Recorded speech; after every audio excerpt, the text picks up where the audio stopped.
Hey, all you Ethic cuties and the 40% of you who have still not subscribed to the Ethicsverse, what the heck's wrong with you? It's free. Welcome to the coolest place to be every Thursday at noon Eastern. If you think changing our workplaces can change our world. Like we say every week, drop that LinkedIn URL in the chat. Your network is your net worth. Neither are big enough. So as we're going through those announcements, connect with at least one person today. I got a real treat for you.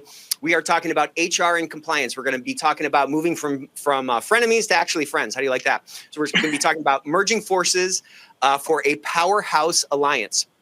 So take advantage of, we are very unique in this industry, in the jobs that we have. We're part of an industry that is very collegial. It's the greatest asset we have. And it's also an industry that has a ton of thought leadership coming out. So if you are not turning yourself into the business ethicist that your organization needs, or turning yourself into the process improvement expert that your business needs, then you're leaving a lot of impact and a lot of satisfaction on the table. We got the emojis coming. I love it. We're almost up to 300 so far. So I love seeing these emoji explodies because, I have not eaten lunch yet. You got to hunt hungry. Hit this QR code. Check out some of the stuff that is out right now. The Unless podcast, I just can't say enough great stuff about it. The Great Women in Compliance podcast, of course. I love catching the crumbs off of that table because they have really phenomenal guests and I learned so much. And the Ethics Experts, the fastest growing ethics and compliance podcast in the world. Thank you very much. Top 2% global podcast. People love business ethics. So we have 3 new episodes that just dropped. Kimberly Strong was the most recent one. She's phenomenal, very, very smart.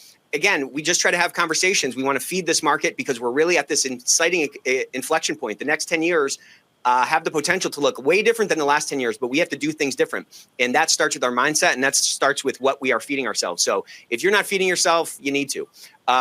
Speaking of feeding yourself, if you're not feeding yourself the right case management tool, or you're not feeding yourself a partner, a vendor partner that can bend over backwards for you, then you are kind of potentially running into that biggest fear we all have, which is messing something up.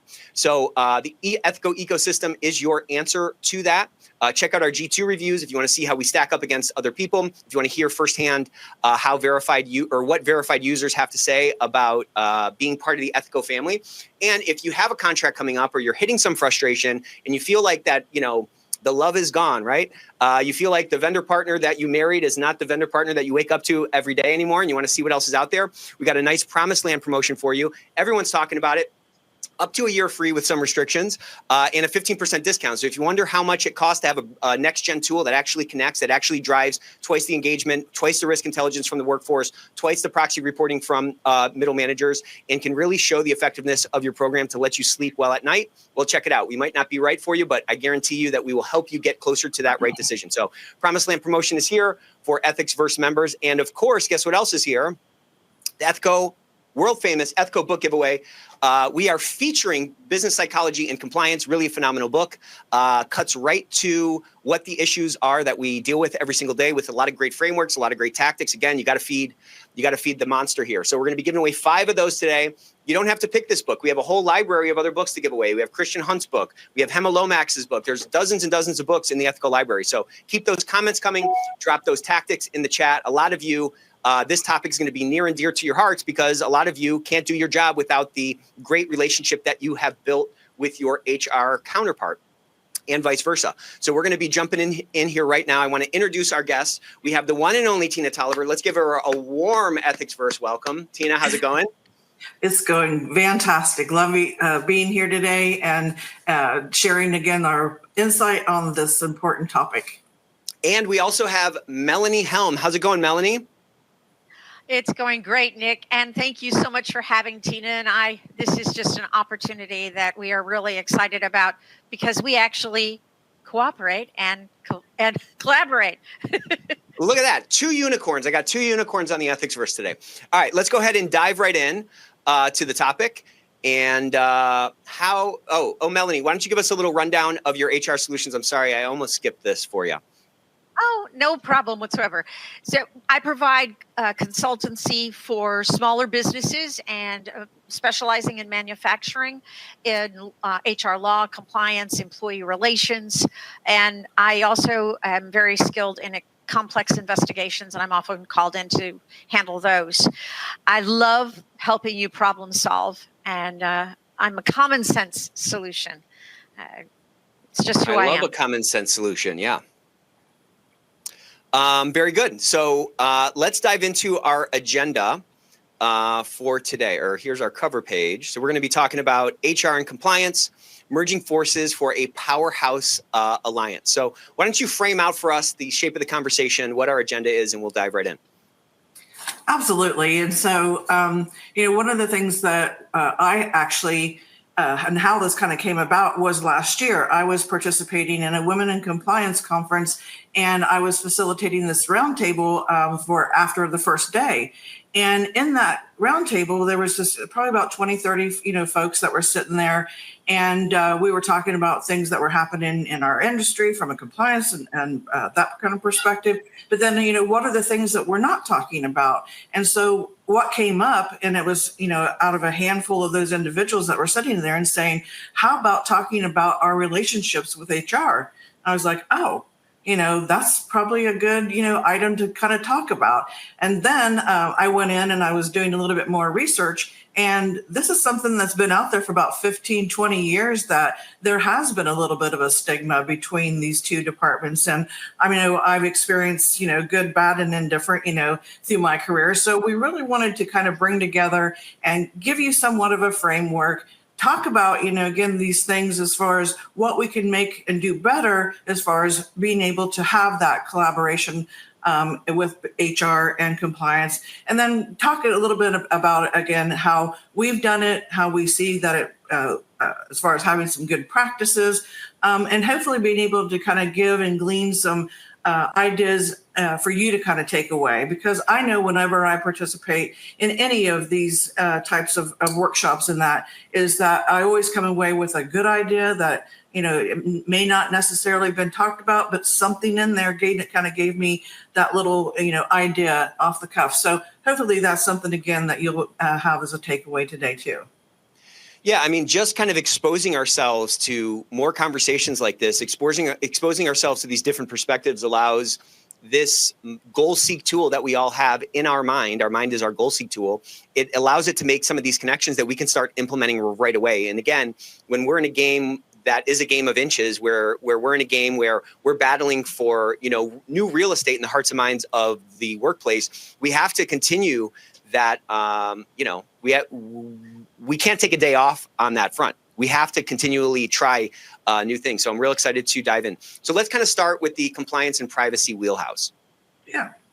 And so, and that's, kind of all the things that we as compliance officers and privacy officers kind of have to be thinking about on a consistent basis. It kind of falls along with our 7 elements of our compliance programs, but also, again, is like, how are those things like when it comes down to, resembling the work of our HR partner? And so, a code of conduct, I mean, again, that's all about, us building that culture, making sure that we're, being the leaders in developing that culture for the organization. And again, in a sisterhood with our HR department. Policies and procedures, of course. I mean, whenever anything occurs in our organizations and incident mitigation and things like that, that's, again, our wheelhouse. Investigations, again, a like type of situation, but we're always, it's funny, yesterday, and this might be another one of your books, but yesterday I was talking with a CFO, and he was like, Tina, how do you know all these things? And I was like, because I've been an investigator for about 40 years. It kind of comes natural and over time as you're a compliance officer. But I actually shared this idea with him, was Chris Voss's. Yeah. Yeah. That's excellent. In the library too, by the way. So if you haven't read that book, you need to read it. That's one of my favorite books ever. It is. I'll just hold it up one more time so anybody Never split the difference. Yeah. I took his master class too, Chris Voss, and it was excellent. So that kind of leans into, training as far as that goes. Risk management has been more, thrown at us as from a compliance perspective. And so we are more, and it's kind of funny because, that's what we've always dealt with is risk. And so now it's like, putting that word into our titles even more and more is something, again, that's coming natural. We're going to talk about the coordination of the discipline later on, but of course, auditing and monitoring is along with, the compliance world. And how do we do that? Because it involves people, it involves processes, it involves, again, potential disciplinary action. And then again, of course, is that we want accountability, and we put all these things into place to get to that point. And so that is our compliance wheelhouse for today as far as what we're going to talk about. And so Melanie is next. So why Well, does HR get the ship and all we get is that wooden wheel? Why is that? I'm kidding. I'm just kidding. All right, go ahead. That was Well, totally we're going to find out a lot about HR during this call or during this webinar. That was totally inadvertent. We did not choose pictures based upon people. But that's funny that you noticed that. So the human resources wheelhouse, as you notice right away, there are so many places that we overlap. And that's why it's absolutely critical that HR cooperate and work to coordinate things with compliance, because we are intricately involved in policies and procedures. We may do a lot of the writing, but they have to be reviewed by compliance. They have to have input. We can't live in silos. And so often, I hate to say this, but HR tries to live in silos. I fortunately never had that experience. The 10 years that I was with by the way, a shipbuilder that builds 95% of the United States Navy ships, I worked with a team where I thought we were just all one. It was a great collaboration. We worked on employee relations. There were cases where I handled them alone. And my team handled them. There were also cases where legal and compliance were intricately involved in the process, especially with FARs and mischarging and things like that. Employment laws. Obviously, there are a battery of laws that kind of focus themselves in the HR department. But once again, you can't have a federal contract and employment laws and not have compliance involved. Same thing with your ethics. It's all part of one. Investigations, I had usually at my side on complex investigations. The attorney, they sat second chair. I did the talking because they didn't want to be subpoenaed. And compliance was also very much a part of that. And when we did corrective action and remediation, we talked together. We looked at what were past cases. We looked at the level of discipline that the employee possibly already had and how that might influence what was going to happen up to and including termination. And then one of the other things that HR has as a wheelhouse is accommodations. It's a very complex process, and it never ends. The one thing you could say about accommodations is that it's an ongoing conversation. And once again, compliance and HR have accountability, and we have to meet together with that accountability. So, I mean, the big takeaway for today, just to kind of bring the bottom line up front, is that HR and compliance, they should really be joined at the hip. They should really be best friends. There's so much complementarity. There's so much potential for these two groups that are often misunderstood within the organization, that are often viewed as cost centers within the organization, that we all know that they're not cost centers. The impact is maybe on a second or third order, but it's critical to get right. And so when we can join forces, we can turn into kind of the three musketeers, when we can be with strategy, with finance, with ethics and compliance. That can be the three musketeers. Don't forget D'Artagnan. He was also part of that group. So those four can really be needle movers for an organization to drive the impact forward that we're kind of talking about, because the overlap between agendas are very high, and the dynamics within the organization with respect to kind of being back of the bus or kind of cost center type moniker is also a commonplace across those groups. Yeah. So, in talking about it, I mean, there's frameworks all over the place, right? I mean, we've heard of the 3 C's, 4 C's, all kinds of different C's.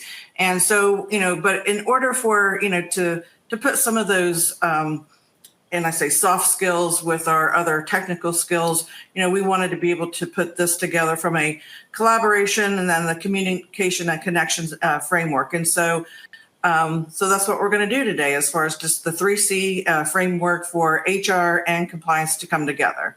So next slide, we're going to talk a little bit about what that means as far as from a communication standpoint. And so developing a standing business meeting agenda, that was something, again, that as far as communication wise, I mean, if we don't have proper things in place, then how are we going to expect people to report, speak up, have those kind of things? We should actually have, and I know that certain, compliance departments have compliance plans communication plans, and HR departments have communication plans. Are we looking at those things? Are we duplicating in that? So when we are doing those communications, we're not, talking about the same things, and then people are going, are they on the same page? So we need to make sure and review each other's communications plans. Determine standards of communication. What is, urgent, what needs your input. I've worked in compliance and HR departments where we didn't really always have this. I mean, it was like almost like an unwritten kind of rule, but what were the guardrails? I mean, so if they're more clear and we can establish those between each department, then we're going to know that, oh, well, I shouldn't ask for this, or maybe this is something for my eyes only, and I shouldn't give it to even, my partner in the compliance department. So there's things, again, that we can clear up as far as making sure that people are aware of where that information should be seen and not seen. We should also, again, as far as just meeting frequently, again, I met with our HR director last week for over 90 minutes. It was one of the best meetings that I've had in such a long time. It was fantastic. We were able just to talk and then, kind of get into some nitty gritty of stuff. But then, I, put myself out there because I'm a new person in the organization. So I basically said, this is what I think that we should do. And of course, joining at the hip, being, a sister department in that. One of the things as far as coordinating efforts to resolve issues, again, those things are where we can come together on cases. We can assign things out. I would say in cases for me, I always want to know what's low hanging fruit, what's high, what's the risk factor here. Those are the things that I think as far as organizing ourselves and being able to say, these are the ones that we really need to get to. These are the ones that we can probably take offline and those kind of things.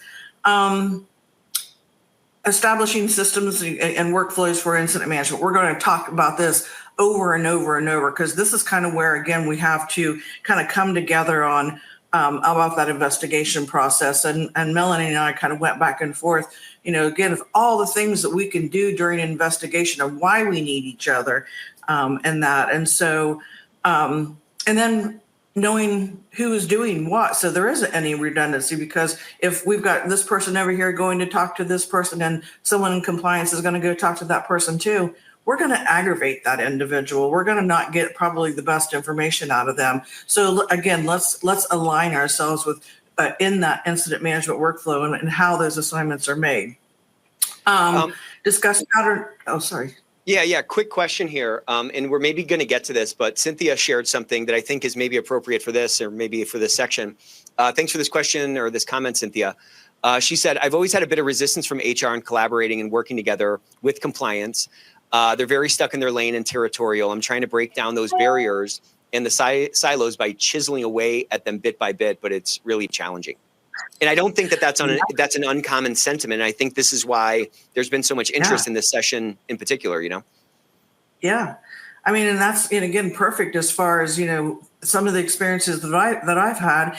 And Melanie, she said it a minute ago, as far as HR is in a silo sometimes, not for her, but again, it's like, HR, and I think we even, when she was talking about it, when we've been meeting over the last few weeks, as far as, I think HR does have more of that, that guard up than, compliance. We're sitting here and we're begging to sit at the table. We want to sit at the table. We want to be in those meetings.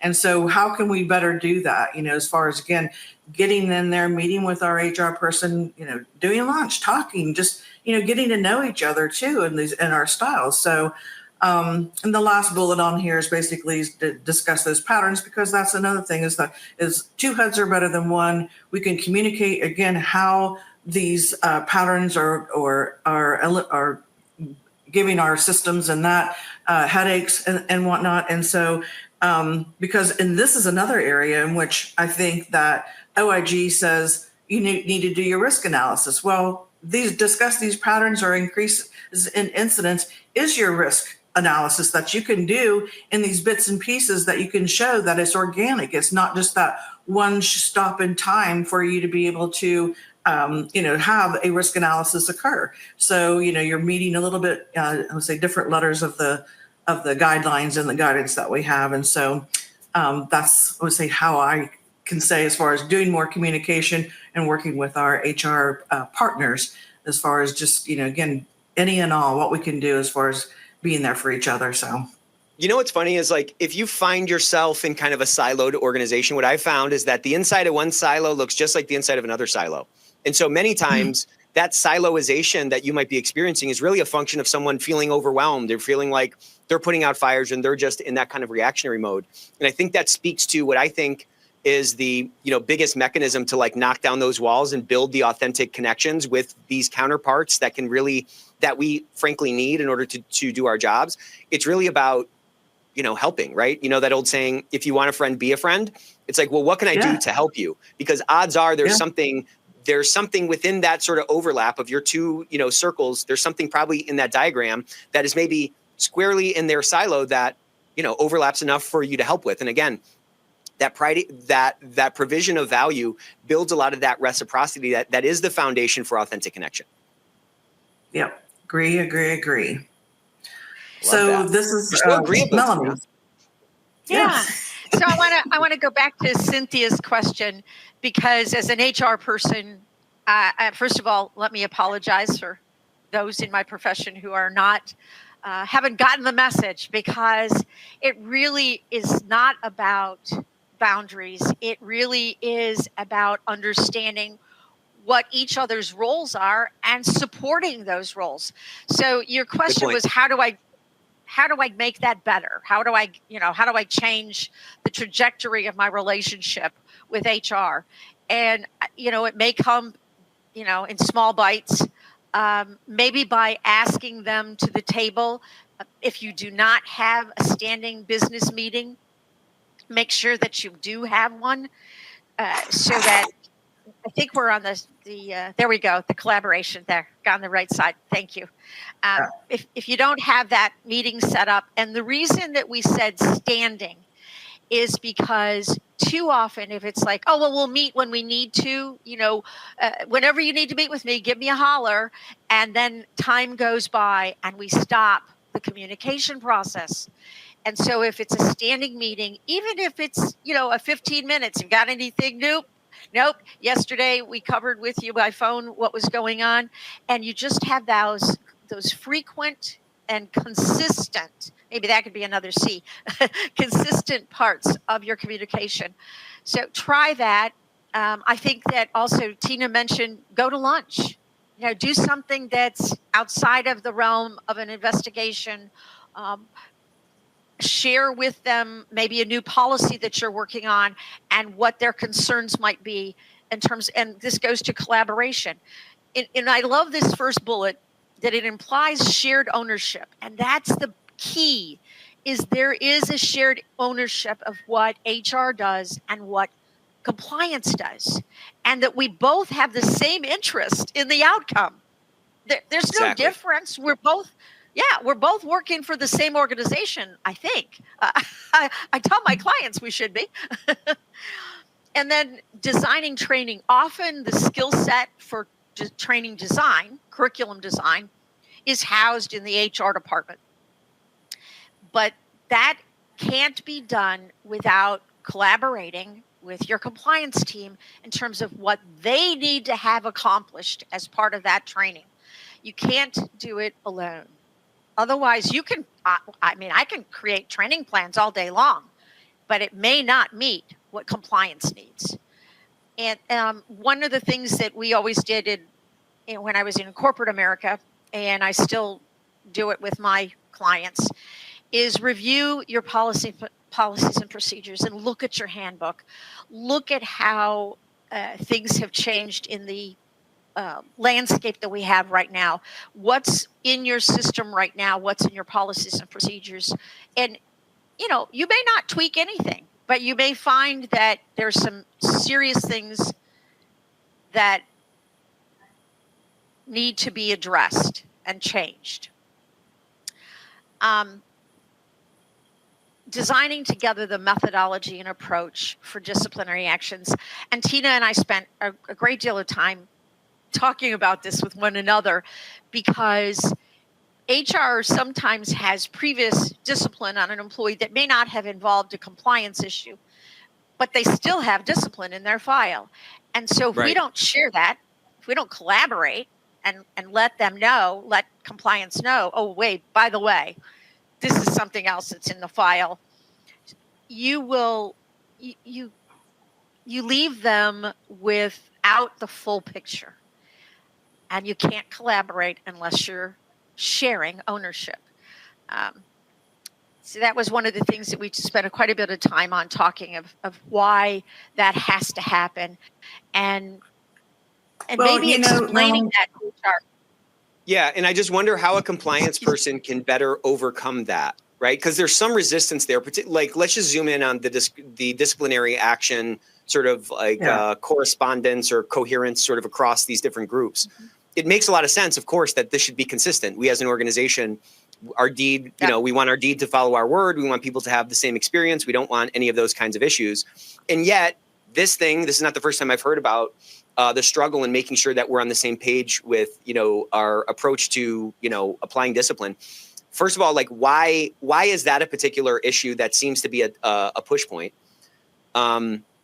And then B, how do we better kind of overcome that? Is that a framing exercise? Is that helping them do some work? Is it about showing the benefit of having sort of a consistent application of discipline? Like, how do we kind of pick that lock? I think that I'll take a shot at that at first, because one of the things I think that there's a bifurcation here is that compliance is to make recommendations. And that's the thing, is that we've always been, kind of told in that compliance will make recommendations based upon their investigation, based upon, again, what their findings are and the outcomes of certain, audits and things like that. So we want to make sure that it is commensurate with the level of the offense or the improper act. So we're doing that. But HR also has a lot more information that is going on with that individual that compliance doesn't know. So, but compliance is also having, the responsibility to close that case and say, this recommendation was made. What is the outcome of it? Because once we send it over to HR, it could go in a whole different direction because of them having history. And so, for us to get that final outcome and closure from HR to put into our report is another one of those areas that we kind of need to come together on. So, And Melanie, what were you going to say? I totally agree. And we may have something in the file. Maybe there was a safety violation and it wasn't necessarily a compliance issue in terms of reaching that level, but it was a safety violation, and maybe they were given a written warning. Okay, so now they have a violation or an infraction, and the investigation has shown that there's definitely an impact to compliance and the responsibilities of the company to be compliant in all aspects. And if we don't share that information about the safety violation or about a human resources or employee relations violation, then we're not going to be on the same page when we're determining discipline. And I think that one of the most important places that HR can help with the relationship is to listen, because compliance may have a bigger aperture, right, to all of the compliance and ethics requirements, and HR may have more of the aperture focused on the policies and procedures. And so we need to be able to both look at those. And we also have to operate cross-functionally. We really have to be able to cross lines and listen to each other and understand each other all the time. That's why I think it's important too for us to kind of train HR to say, HR, we know we're not going to be the ultimate, relayer of that disciplinary action, but we need to know what it is, and this is why. And so I think that is a missing piece. Nick, wouldn't you agree? I would agree. And I would just say that, like, in my experience and in my perspective, the key is really kind of tapping into that natural empathy that we're all wired with and tapping into that leadership that we all want to kind of exude. You know what I'm saying? Like, the basis of a culture of integrity where people feel comfortable showing up and putting their unique gifts to work in pursuit of that organization mission is really kind of a golden rule type of a company where it's not my self-focus. I'm not so sort of obsessed with myself and my own self-preservation. I have an others focus, and I feel safe enough to open up my mind space for what somebody else is going through. And I think when we can bring some empathy into these kinds of conversations and understand that, to the extent that we're coming from a low power position because of our job or because of the department that we're in, and we're talking to somebody that is potentially has those same feelings, well, then we need to understand that, like, there is a sensitivity to, like, power changes that sometimes clog up the works. They clog up the, they sort of like thwart the potential for the collaboration that's necessary for each of these groups to, like, be productive and be impactful. And so I'm just saying, if we can have a little sensitivity to that, then we can kind of get out ahead of the potential objection, going back to that Chris Voss book of doing that kind of objection audit or that accusation audit. We can bring, we can address that elephant in the room where I'm not trying to take power from you. I'm not trying to take something that's yours and pull it onto my side of this line in the sand so that I now look more powerful. I'm really concerned about this broader goal that we in theory should both be concerned about. And I'm just trying to help you get there. That's just a much different frame than like the tug of war that can often, occur with these kinds of conversations. Yeah, I agree 100%. So, moving on to Nick, connection. So moving on as far as connection wise, so we've talked about, the collaboration and that. And so now, as far as just connecting to a certain degree, we want to, kind of bring this all together. So when we were talking about the standing business agenda item, we got to get HR in our compliance committee. That's it too. One of the things that invite them to sit at the table with us. I know of many organizations that I've worked in the last 40 years that, HR wasn't in that room. I'm like, why? And so I think that helps out with actually each other too. If HR is in a meeting and compliance is not there and vice versa, we kind of, speak up for each other and advocate for each other to be in those kind of meetings and such too. So, but let's invite, HR into ours. And we might, Melanie? and we might even find out that when we're in those meetings together, is that, goodness gracious, we actually sound like each other. Exactly. That we are. Imagine that. Really are on the same page. Right. And establishing, best practices for who initiates and coordinates the types of investigations, so that there's some clear lines. That doesn't mean that you don't collaborate. That doesn't mean that at all. But establish ahead of time what are some parameters that need to be looked at and reviewed with each other, so that you kind of have a pattern that you can follow. Yeah. And then the next area is connecting with our other business partners, for legal, for finance, for, again, other places that we could duplicate efforts. Because if I'm reaching out to counsel and you're reaching out to counsel, then, one, we've got double fees that we've got to pay for outside counsel. When we could have done it together, but at the same time, it's like, who's going to call, and making sure, because now we've got, these incidents that are coming through, and we know we are going to need some higher level of experience or expertise, and it could be, from another third party. So collaborate, connect on who's going to do that. We got a great topic or point that's brought up by Susan Pierce. Susan, thank you so much for this. She said, it's difficult at times for compliance to make a recommendation to HR for a level of discipline supported by the compliance violation, but then have to understand the labor relations laws, regs that may prohibit the level of discipline recommended. So how do you recommend dealing with this kind of a conflict where sort of the labor laws say one thing and the historical compliance violations or guidance from some regulatory bodies say something else? How do we collaborate on that to make sure that kind of both sides are satisfied?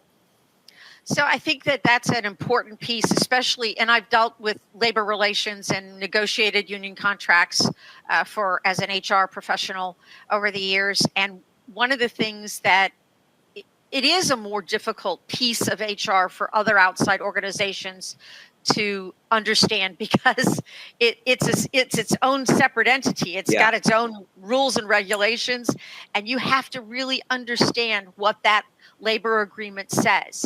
And it may have in it a set pattern of disciplinary actions.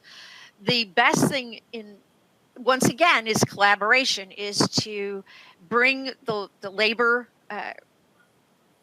people to the table in a serious violation, and also with HR and also with compliance, and talk to each other. Because I guarantee you that the labor team doesn't also understand compliance or HR. They think we're just as confusing as well. And so those business partners become critical. Bringing them to the table and letting them know this is. I understand that the contract says that they get 3 chances before they're out. Well, but this is 1, 2, and 3. This counts for 3. Exactly. Yeah, this is 3. This is why. And you have to get that understanding with them first, not with the employee there. You have to have that meeting ahead of time. So that's a good point. It's almost like a teachable moment for everyone, as far as, And so in bringing everyone together and being able to, lend our expertise in with that labor relations individual and letting them know what our parameters are as, again, an organization and our policy and procedures. And this is, how we operate. Then again, this is another way in which we can connect with that labor board or, and HR kind of, been putting our arms together and addressing these issues, in that twofold situation. So, the next one, as far as leveraging connections for suppliers of training, this is another area that I'm kind of like thinking about investigations. Let's go and take some investigation classes together. How better to engage each other from a compliance and privacy or an HR perspective is to, have those trainings, just like with the Healthcare Compliance Association, ECI. There's investigation trainings going on all the time, everywhere. Mark Block has a couple good books out for HCCA, and ECI. I know they're always doing webinars and that as far as investigations, but that would be a great way for, to come together and find out what those hot topics and high issues are that you're experiencing, and to get yourself training and get more training for that. And so anyways, and seeing where, you can do some third-party vending, supplier training, because I think that the more expert advice that's out there for us to kind of guide us and bring us together on is crucial. It really is. And just like one of the things in these webinars. Yes, absolutely. Melissa has a question in the chat that says, how can one create a speak up culture when there is an absence of a whistleblowing policy? So in smaller companies where I'm at often, there is not a whistleblower policy.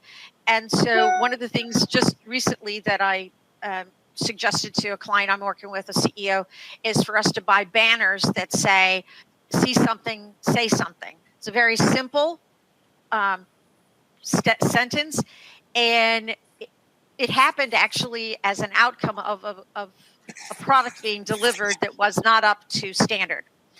And somebody saw it, but they didn't report it.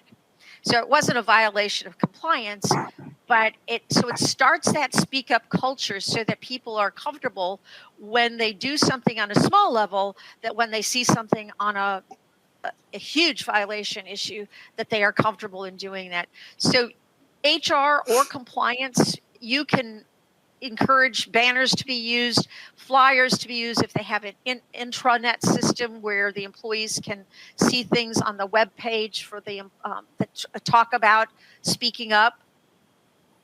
It really can help, and you don't have to invest they may not have a whistleblower, but they may have a retaliation policy.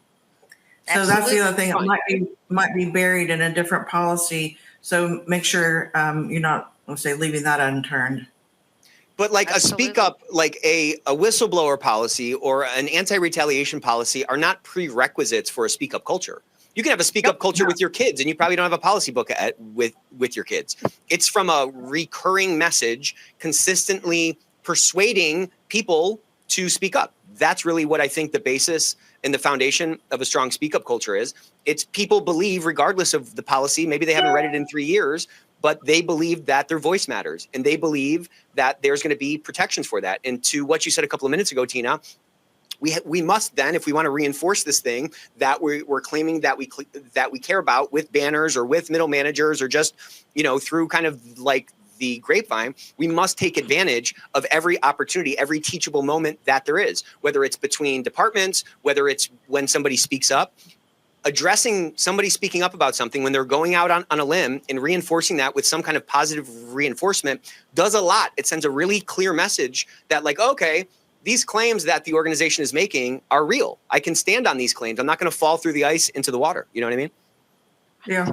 So, this past year, as far as just, seeing and looking on LinkedIn, I mean, I read so much every day and I look at what everybody posts and stuff. And to have a speak up culture, sometimes to me, I said, it's not all about, building a culture of, doing the right thing and all that. This is about loyalty to the company, loyalty to who I am, and so again, what Nick was saying about don't have to worry about having a policy, think about building up loyalty. We're here for each other. We're here for this company to make it successful. I want to be part of a successful organization, and I'm going to speak up when someone is not allowing that to occur.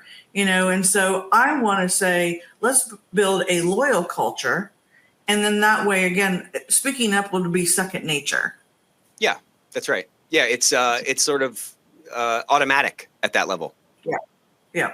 Yes. The last bullet on here is for us to debrief, whenever there's an incident or anything like that, because it goes back to the OIG saying do a root cause analysis. But this is a little bit even more, I'm going to say fluffier, but it is a little bit, something where, let's have a conference. Let's talk about what happened. Let's talk about how, those things and those step-by-steps, did it work for us this time? This is another way in which OIG says in their guidance that they want you to test your systems. Well, this is a perfect opportunity for you to do that too, is these debrief conferences. Did our compliance and HR system work?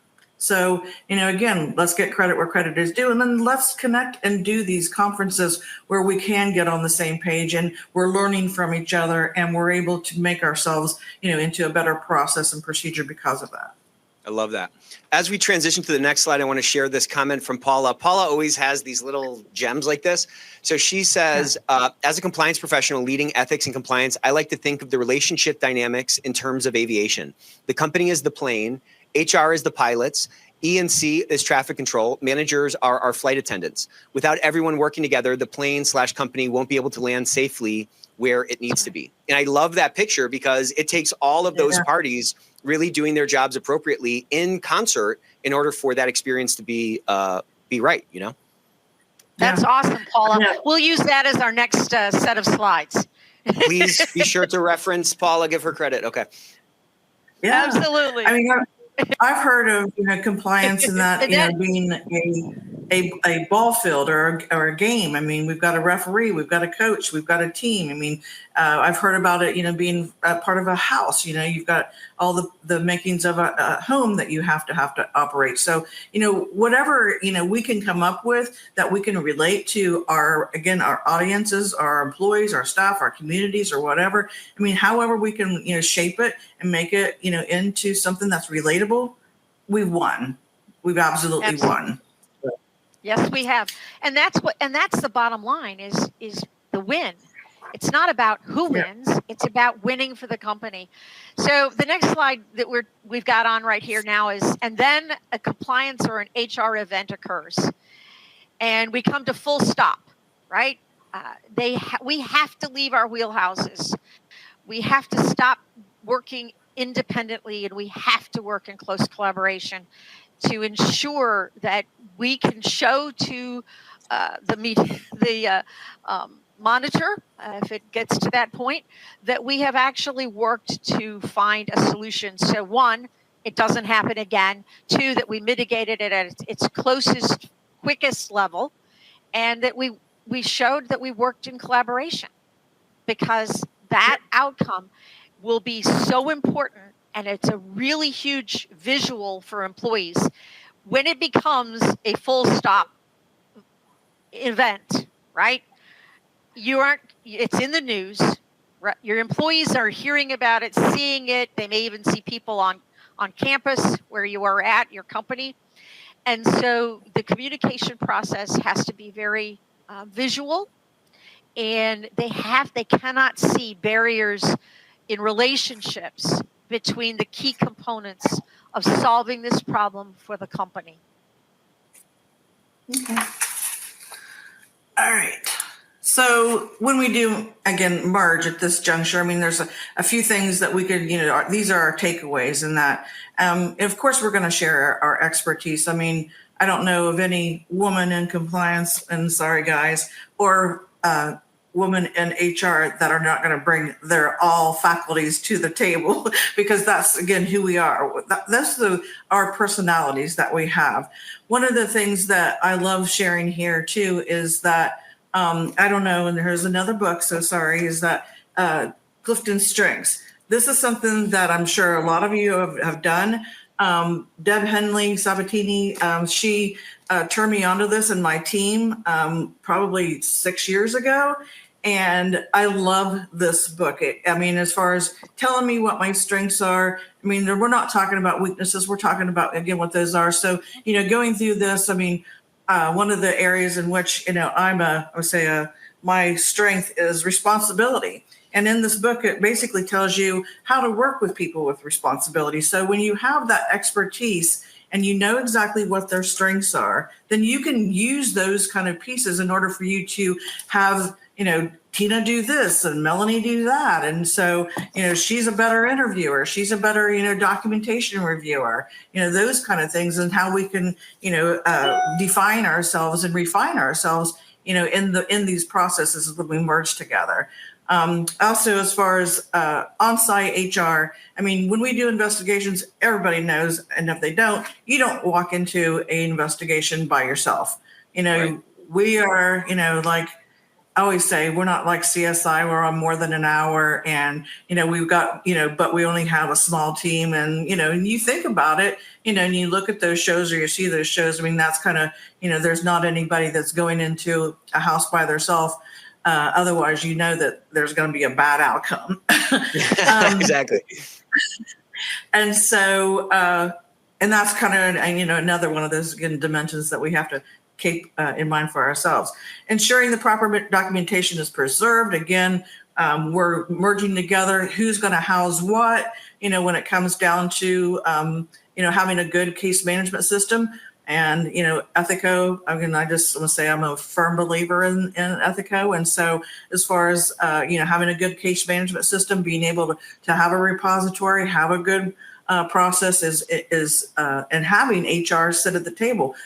Part of my implementation is I have 3 HR people in my implementation team. So we've just gone right? through kind of an implementation, and we've been able to work with Tina. And I put something in the chat about your effectiveness, because I think we as an organization have gotten to see this firsthand.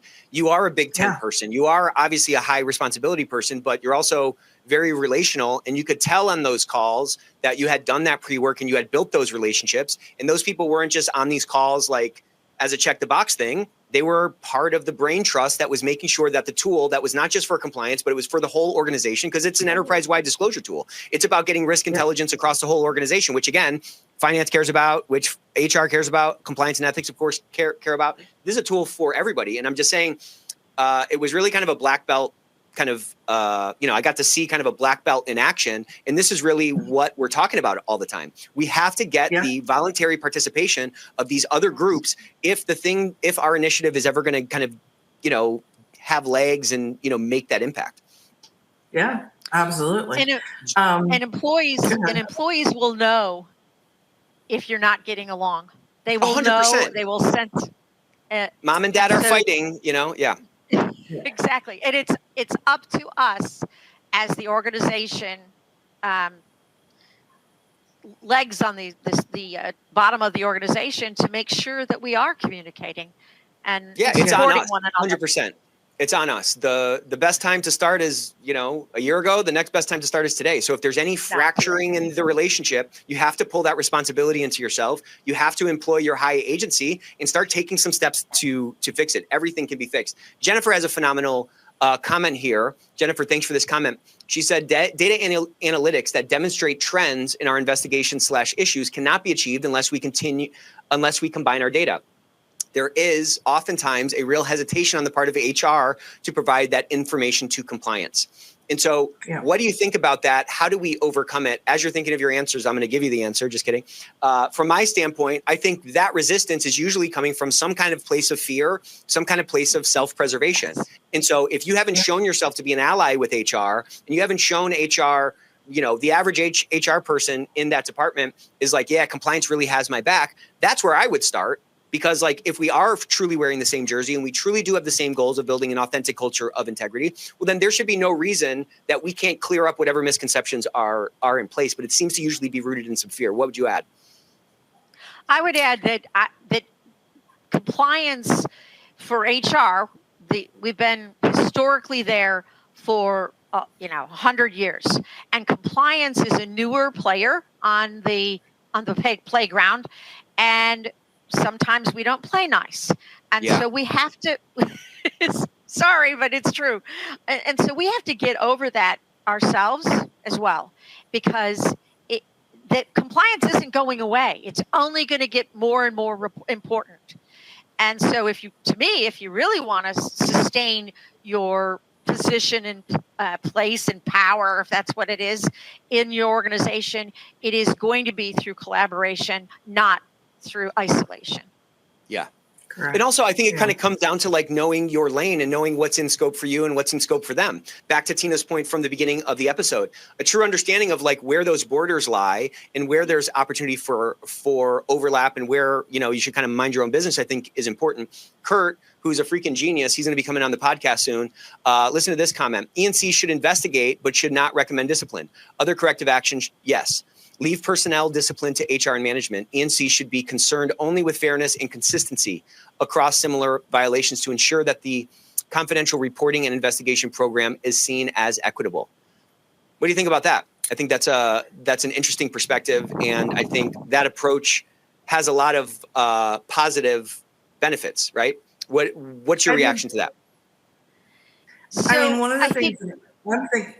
Sorry. Just at the same time, it's fine. Just kidding. I'm kidding.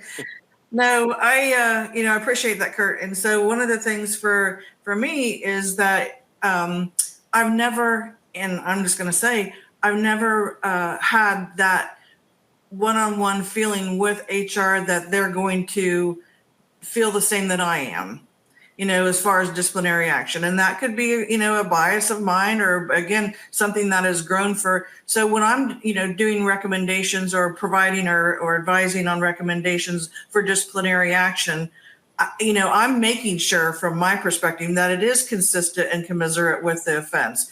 I'm making sure that whatever I give to HR, they're able to make a very informed decision about what the disciplinary action needs to be.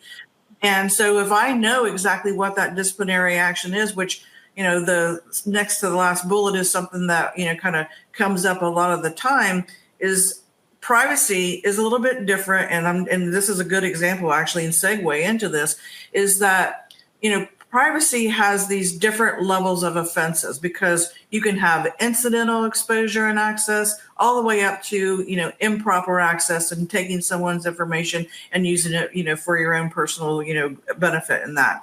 So, HR disciplinary action doesn't always line up with that, doesn't always line up with what specifically and how, you have different levels of privacy violations.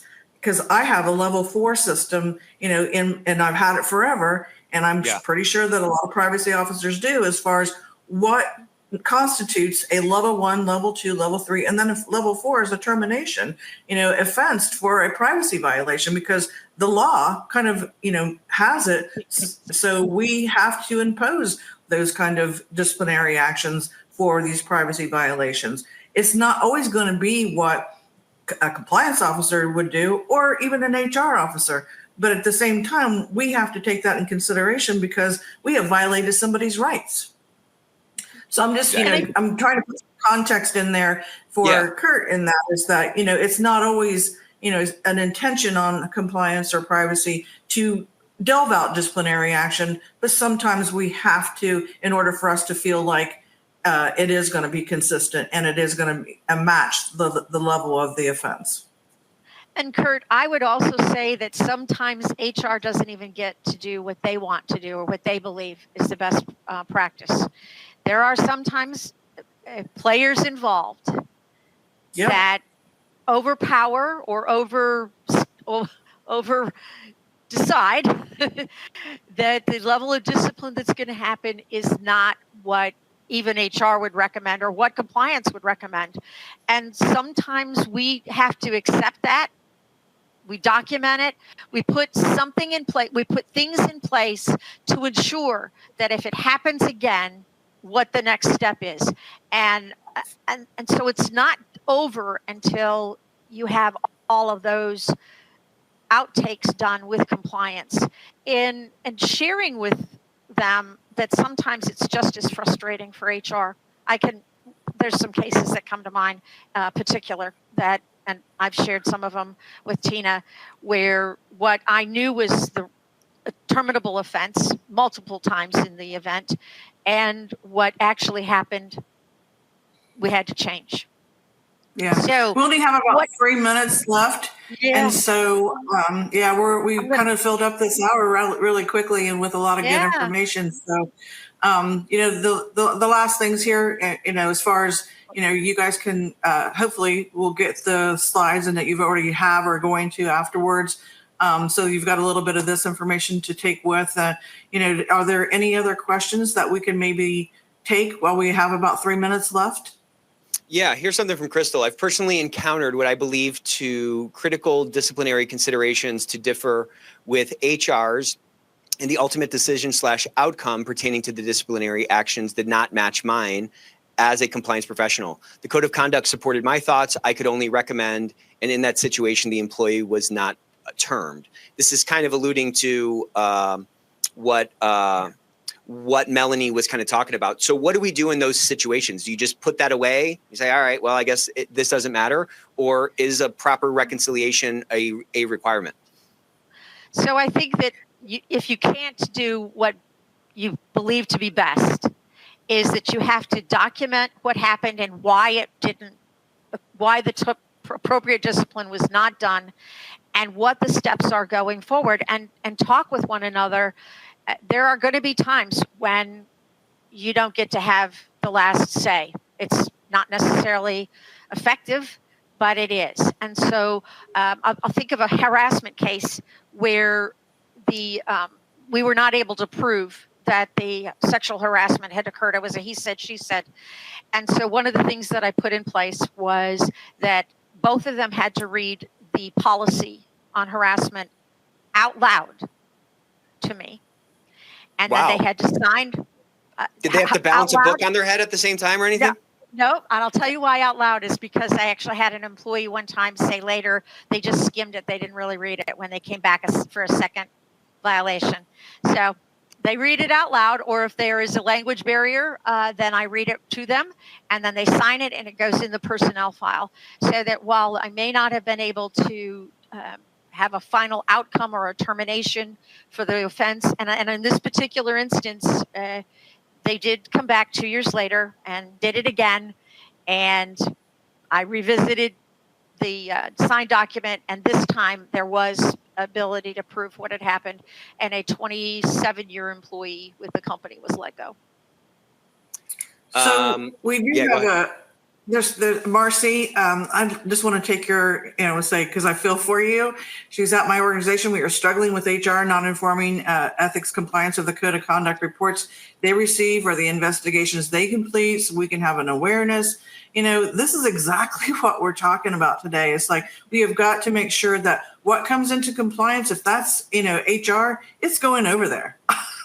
I don't have a lot of time for me to be able to, take on an HR, and vice versa. I mean, if something comes in from a compliance perspective and it might have a tinge of, compliance in it, you have to share that information with your compliance officer. We are the experts when it comes down to, mitigating those rules and laws and standards and things like that out there. Welcome us in to help you. That's the biggest thing, is like, that's what we're here for. And so, as far as she says, I feel we should be reporting out on all the compliance and ethics issues, regardless where they come in. And that's another way in which you have this case management system, is that if it's all in there and you have this, ability with Ethico, and I'm sorry I'm bringing that up. I'm just, I'm not Please keep going. Actually on the payroll for Nick, but I truly believe, again, as far as this incident management, case management system, it's going into that system. I'm going to find out. We're going to find out, right. how, those cases that are coming in, and we can see whether or not it has a compliance component to it. So at any rate, the best practices. And that can be a little scary for folks. But again, reality is our friend. Transparency is the foundation for what we're trying to build. In our growth team, we have similar kind of things that happen between marketing and sales development and sales team, right? Like, there's this potential of otherism that can creep in. So like, these same battles that we're fighting, or these same opportunities that exist within our part of the world, are happening in other like segments of the organization. And when you can get over that, that